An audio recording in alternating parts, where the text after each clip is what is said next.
Efesiërs 1 van vers 3. Aan God die Vader van ons Here Jesus Christus, kom al die lof toe. Hy het ons in Christus geseën met al die seëninge van die Gees wat daar in die hemel is. So het hy nog voordat die wêreld geskep is, ons in Christus uitverkies om heilig en onberispelik voor hom te wees.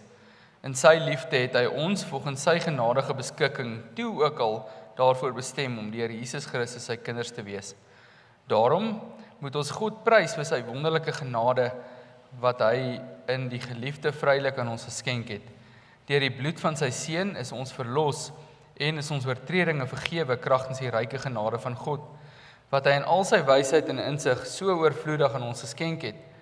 Hy het kragtens sy besluit en voorneme die geheimenis van sy wil aan ons bekend gemaak en dit deur Christus tot uitvoering gebring op die tyd wat hy daarvoor bepaal het. Sy bedoeling was om alles wat in die hemel en alles wat op die aarde is onder een hoof te verenig, naamlik onder Christus. Deur Christus het ons deel geword van die volk van God, soos hy dit vooruit al bestem het. So het hy hom dit voorgeneem, hy wat alles laat gebeur volgens sy raadsbesluit. Daarom moet ons, die eerstes wat ons hoop op Christus gestel het, die grootheid van God prys. Deur Christus het ook julle deel geword van die volk van God, toe julle die waarheid, Deur Christus het ook julle deel geword van die volk van God, toe julle die waarheid wat aan julle verkondig is, die evangelie van verlossing, gehoor en tot geloof gekom het. In Christus het die Heilige Gees, wat deur God beloof is, julle as eiendom van God beseël. Die Heilige Gees is die waarborg, dat ons ook verder sal ontvang, wat God beloof het, wanneer hy almal wat aan hom behoort, volkome sal verlos. Daarom moet ons sy grootheid prys. In die eerste preek het ons gekyk na die eerste gedeelte, wat gaan oor die hemelse seëninge, wat God gee aan die wat hy vir hom verkies het, so die mense wat God kies en versamel, en ons het vanoggend ook baie mooi daaroor gehoor, in Titus 3. Dis ongelooflik hoe mense in 'n paar verse die hele heilsorde kry, soos in Titus 3. En dan het ons laasweek gekyk, en dit deur Christus tot uitvoering gebring, die tyd wat hy daarvoor bepaal het. Sy bedoeling was om alles wat in die hemel en op die aarde onder een hoof te verenig, naamlik onder Christus. Daar is ons eenheid onder ons Here Jesus Christus, en dan gaan ons hierdie perikoop klaarmaak met vers 13 en 14, wat sê, deur Christus het ook julle deel geword van die volk van God, toe julle die waarheid wat aan julle verkondig is, die evangelie van julle verlossing, gehoor en tot geloof gekom het. In Christus het die Heilige Gees, wat deur God beloof is, julle as eiendom van God beseël. Die Heilige Gees is die waarborg, dat ons ook verder sal ontvang wat God beloof het, wanneer hy almal wat aan hom behoort, volkome sal verlos. Daarom moet ons sy grootheid prys. Dan veral hierdie gedagte, die Heilige Gees is die waarborg, wat ons verder sal ontvang, van wat God beloof het. So dit sê vir ons, iets het gebeur, en iets moet nog gebeur. Ek onthou, toe ons eerste huis gekoop het, dan is jy baie bly om te hoor, die bank is bereid om vir jou 'n lening te gee vir hierdie huis. Naïef is die banke ook. Maar is nog nie iets wat geskryf is in steen nie. Jy moet eers wag dat die bank vir jou 'n waarborg lewer. En as hulle 'n waarborg lewer, dan kan die prokureurs voortgaan, as hulle al die ander dokumentasie het, om die registrasieproses aan die gang te kry.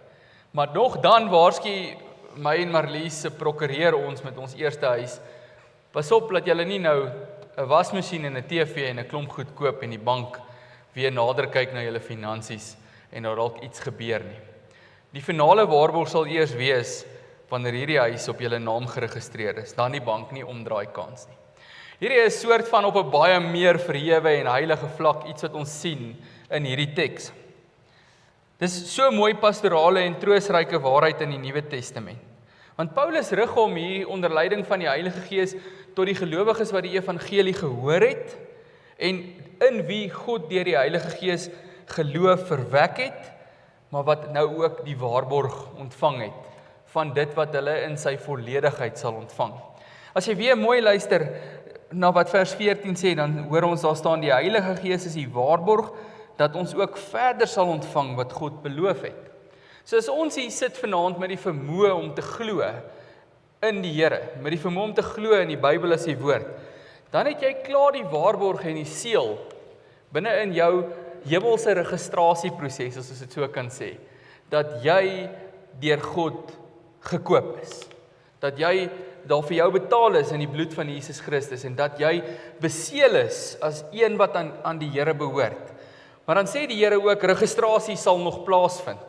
En dis seker wanneer ons uitloop tot die volheid van die koninkryk. Maar nou reeds kry ons die waarborg van die Gees. Nou reeds is jy wat hier sit, binne in daardie gerusheid, dat God het my in Christus uitverkies. Ek kan glo. Hoe kry ek dit reg? 'n Mens kan dit nie regkry om te glo nie. Dis die Heilige Gees wat geloof in ons werk. Die Heilige Gees, sê die Here, stort hy nie uit, luk raak op enige iemand nie, maar op aan hulle aan wie hy 'n waarborg wil gee. So vanaand kan ek met julle praat as die gewaarborgdes in Jesus Christus van die Heilige Gees. Dat die Here aan julle 'n teken en 'n seël gegee het. Dit klink eintlik soos 'n sakrament, nê, maar die Heilige Gees wat op jou uitgestort is en aan jou verseël. Dis waarmee ons hier te doen het. Die Here sê al hierdie wonderlike dinge vir ons in hierdie eerste gedeelte. Voor die grondlegging van die wêreld het hy jou uitverkies. En omdat hy jou uitverkies het, het hy jou sy eiendom gemaak. En wanneer God iets sy eiendom maak met die dierprys van sy seun, dan bring hy dit naby aan hom. Dis die teken van die voorhangsel wat skeer. Die Here wil nie hê dit wat aan hom behoort moet ver van hom af wees nie. Hy bring dit naby aan hom en hy hou dit in sy teenwoordigheid waar hy 'n mens geskep het om te wees. Dan sê hy sy doel met dit alles was om dit onder een hoof te verenig, naamlik onder die hoofskap van Jesus Christus. Nou, daarin gee die Here vir ons 'n beweegrede en 'n lewensdoel. Jy beweeg en lewe onder die koningskap van Jesus Christus. En dan sê hy nou vanaand in hierdie gedeelte, en ek beseël dit, ek lewer die waarborg van dit, deur die feit dat die Heilige Gees op jou uitgestort is. Hoe wonderlik is dit nie, geliefdes, dat ons van onsself kan praat as die begenadigde gewaarborgdes in die groot genade en liefde van die Here. So in hierdie gedeelte val die fokus nie op menslike prestasie of volharding nie, maar op God se voltooide en getroue werk en God se beloftes wat besig is om te ontknoop en te ontvou en in ons lewe te gebeur. Hierdie verse waarmee ons besig is, hier leer vir ons van die verlossing van Jesus Christus, wat ons realiteit is, en dit bevestig en dit verseker en sê, die Heilige Gees is jou waarborg dat die Here dit in voltooiing sal bring. Hier's niks wat mee in die pad kan kom nie. Registrasie sal gebeur, sê die Here vir ons in hierdie gedeelte. So kom ons kyk na 'n paar van die goeters wat uitstaan in hierdie laaste paar verse van Efesiërs. Die eerste een waarna ons wil kyk is die evangelie as die weg tot sekerheid. Seker een van die mooiste verse vir my, of belangrikste verse, nie mooiste, dis mooi ook, maar belangrikste verse in die Nuwe Testament, is in die profetiese hoofstuk van Romeine. As jy die boek Romeine gaan lees en jy kom by hoofstuk 10, dan leer jy daar dat jy te doen het met die Christen as 'n profeet in diens van die Here. So, wanneer ons met die Heilige Gees gesalf word ons in Jesus Christus gesalf deur die Gees as profeet, priester en koning. Ons elkeen staan in daardie dienste onder leiding van die Heilige Gees. En as profeet, priester en koning het ons verskillende take om te doen. Ons moet van die Here vertel, ons moet die heilige offer gee wat aanneemlik is voor God deur die Gees, en ons moet namens die Here regeer deur die waarheid van sy woord te handhaaf. Maar in Romeine 10 gaan dit spesifiek oor die profetiese ampt, waar die Here die mens aanstel om die woord te verkondig. Sonder onderskeid sê hy vir alle mense gaan wees verkondigers van die evangelie. Dan kry ons daai pragtige gedeelte wat sê hoe wonderlik klink die voetstappe van hulle wat die goeie boodskap bring. Hoe wonderlik klink die voetstappe. Die Here is opgewonde daaroor dat die voetstappe van iemand wat die evangelie bring, iemand anders se lewe kan kom verryk. Hoe wonderlik klink die voetstappe, want die volgende waarheid is waar. Romeine 10 vers 17, geloof kom deur die gehoor, en dit wat ons hoor, is die verkondiging van Jesus Christus. En hier, in Efesiërs 1, is dit presies wat vir die Efesiërs bevestig word. Julle is reeds tot geloof gebring deur die evangelie. Paulus bevestig keer op keer 'n ou waarheid van Jesus Christus self. Jesus sê in Johannes 15 vers 3, julle sal reeds reggesnoei deur my woorde wat julle gehoor het. Nou, ken julle almal die storie van Johannes 15, die regsnoei, is die vader is 'n boer wat in die wingerd loop, en die wingerdtakke wat dood is, sny hy af, en dan daar's die woorde kattery en eiery, die eiery, die wat laag hang, die wat dalk naby die grond is, naby die peste, naby die gevaar, dit tel hy op en bind hy vas, sodat hulle die sonlig en die suurstof en alles wat nodig is vir hulle gesonde funksionering en lewe kan kry. Dis wat die Vader konstant as 'n boer besig is om ons te doen in ons lewe. En dit sê die Here is wat die evangeliese werk is in ons lewe. Die woord van die waarheid, die evangelie van saligheid het julle gehoor, skryf Paulus aan die Efesiërs. Die evangelie, geliefdes, is die krag tot redding vir die wat glo. Vir die wat deur die Heilige Gees Christus aanneem as redder. Geloof is nie 'n vaag gevoel van iets verre weg nie, maar is 'n konkrete vertroue op Jesus, soos hy in die woord geopenbaar word. En die Heilige Gees, moet ons weet, werk nooit los van die woord nie, maar hy werk in en deur die woord. Die woord verdring, as die woord verdring word deur gevoelens of tradisie of persoonlike opinies, dan verdwyn ons sekerheid. So ons kan nie ons eie subjektiwiteit loslaat op die woord van die Here nie, maar ons moet onsself oopmaak sodat die Heilige Gees die woord op ons kan loslaat. Kry julle die ander se orde wat daar moet gebeur? Ons kan nie ons subjektiwiteit, ons gewoontes, ons maniere, ons praktyke, dis hoe my pa my geleer het, loslaat op die woord nie. Maar ons moet na die woord toe gaan en dis hoe die Gees werk, sê hierdie gedeelte vir ons, en onsself oopmaak en sê, Here, laat u woord los op my. En as hy dit op my loslaat, dan moet ek daarvolgens konformeer en luister en die Here verheerlik, want dis die krag tot redding vir elkeen wat glo. En dan nadat ons glo, hierdie beslissende daad van die Here, julle is verseël met die Heilige Gees in dit wat beloof is. En dis 'n pragtige beeld hierdie, julle is verseël. Paulus is nogal 'n kundige ou, wat takties skryf wanneer hy skryf. Mens kan dink aan die voorbeeld van die gemeente in Filippi, vir wie hy allerhande militaristiese terme gebruik. Ek weet ek het al tot vervelends toe baie oor dit gepraat, maar dit is 'n ou afgetrede Romeinse kolonieryk, of keiserryk gebied waar afgetrede soldate gebly het. So om takties en slim met hulle te praat, gebruik hy hierdie terme. Maar dan hier gebruik hy 'n pragtige beeld om te sê, die Heilige Gees is die een wat nie net self verseël nie, hy self is die seël. So as ek wil vra, het ek die seël van God in my lewe? Sit jy vanaand hier met 'n wil om te hoor? Sit jy vanaand hier met 'n hinkering na die Here? Sit jy vanaand hier gereed en bereid om te doen? Die seël leef in jou lewe. Hy sê hierdie seël is 'n waarborg, en daarom moet ons gou vinnig kyk na dit. Verseël met die belofte, daar's ons 'n bietjie typo met die beloofde van die Heilige Gees. Ons almal maak foute. Met die belofte van die Heilige Gees. In die antieke tyd, en ons kan in die Bybel self gaan kyk daarvoor, is 'n seël gebruik vir verskillende dinge. Kom ons vat 3 van die kerndinge. Die eerste een is om die egtheid van 'n dokument te waarborg. Julle kan daarvan gaan lees in 1 Korintiërs 9 vers 2, maar soveel verskillende tekste ook en uit oorgelewerde tradisie. As die koning se seël op die brief of die skrywe was, is dit soos met Rut en Boas, dan het dit gesê dis eg en waar. So die inhoud van hierdie dokument bevestig die koning as reg. Dan in Hooglied 8 vers 6, dan sien ons daaraan, dit word gebruik om eienaarskap aan te dui. Die seël sê wie se besitting is hierdie. En in Matteus 27 vers 66 of Openbaring 5 vers 1, dan word ons geleer, 'n seël was gebruik om te beskerm teen vervalsing of skade.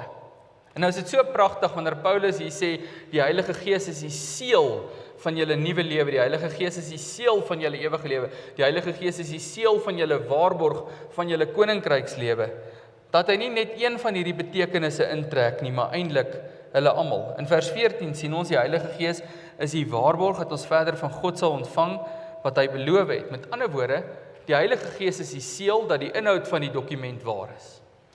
Dit wat die Here doen is eg. Hy bevestig, hy sertifiseer dat dit wat hy doen is reg. En dan die tweede moontlikheid is om eienaarskap aan te dui. Ons sien in hierdie gedeelte dat die Here die mense aanneem as sy kinders. Julle is dan ook erfgename van God en mede-erfgename van Christus, lees ons in Romeine 8 vers 17. Ons het dit reeds. Die Gees is die seël van die egtheid dat God ons gered het en sy eie gemaak het.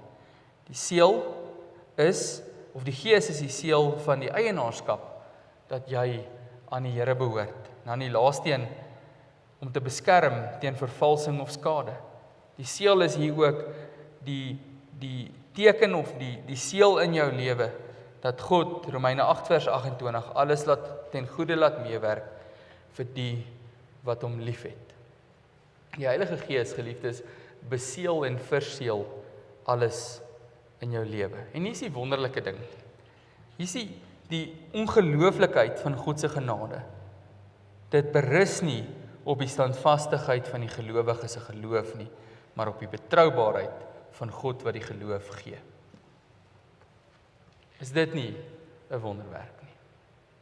Dit berus nie op die standvastigheid van die gelowiges se geloof nie, maar die betroubaarheid van God wat die belofte maak.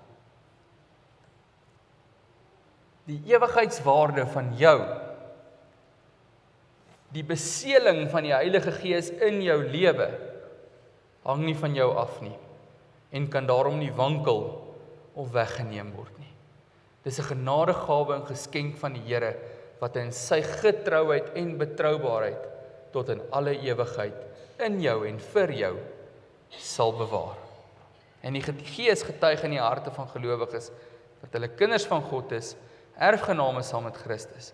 Dit bevestig die eienaarskap en beskerming, en dit alles vloei saam, sodat ons onder leiding van die Gees kan leef as mense wat ernstig belaai is met die waarborge van registrasie, die waarborge van die ewige God en Vader. Daarom kan ons ook sê, die Gees as waarborg van ons erfenis. Die gebruikte woord dui op dat die deposito betaal is, die transaksie is beklink, die waarborge is gelewer. God het homself gebind daartoe dat die volheid van die erfenis van verlossing, die ewigheid, die koninkryk vir jou sal aanbreek. Dat jy nou reeds in jou geestesoë die oorwinnaarskroon kan sien wat vir jou wag, soos Paulus skryf. Die erfenis sal in sy volledigheid by die volëinding met Christus se wederkoms kom, maar nou reeds leef ons binne die waarborg daarvan, en die belangrikheid daarvan om dit raak te sien, is sodat jy jou oë op dit sal hou. Sodat jy sal leef in 'n lewe wat sê, ek is die gewaarborge, deur die genade van die Here, nie deur my eie werk nie, alles deur die Here. Die seël van sy waarborg is konkreet, tasbaar, sigbaar in my lewe orals besig. Ek sien dit, ek beleef dit, en daarom kan ek my oë hou op my erfenis, en leef doelgerig na my erfenis toe. En ons sluit af met hierdie punt. Die Here skep 'n kerk vir sy eer. Die woord kerk, Kuriakos, beteken die wat aan die Here behoort. Eintlik dan maar die wat deur die Heilige Gees verseël is as die eiendom van God. Die mense aan wie die waarborg van Jesus Christus gelewer is deur die Heilige Gees wat op hulle uitgestort is. Paulus sluit hierdie hoofstuk met die doel van alles af. Hy sê, tot lof en heerlikheid van die Here. Die uiteindelike doel van verlossing lê nie in die mens nie, maar in God.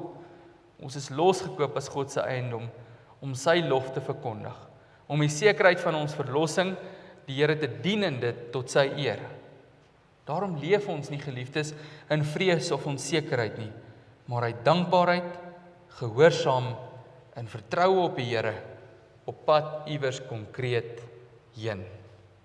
Efesiërs 1 vers 13 tot 14 roep ons weg van onsself af. Dit roep ons na die Here toe. Dit roep ons na die plek waarop ons 'n ewige waarborg bestaan. En waar daai ewige waarborg jou lewe verseël. Ons sekerheid lê nie in hoe sterk ons glo nie, maar in hoe sterk die een is in wie ons glo. Of jy klein gelowig is, wankelrig in jou geloof, dit verander niks aan wie die Here is nie.